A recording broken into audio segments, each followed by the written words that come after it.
চলে যাবে, বাচ্চা হবে, বাঁচলে বাঁচলো, সব কিছু ওরা কমপ্লিট করে আপনাকে 2 দিন 3 দিন পরে ফোন দিবে, আপনি এসে নিয়ে যাবেন।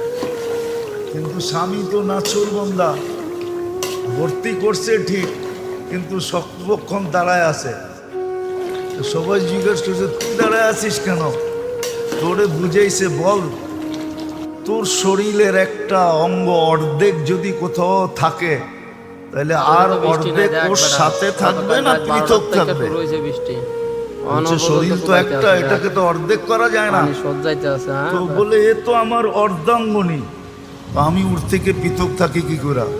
ও তো 10 মাস কষ্ট করলো আমার বাচ্চার জন্য, আমি ওর জন্য 2 দিন কষ্ট করতে পারবো না? এই দেখো কি অবস্থা।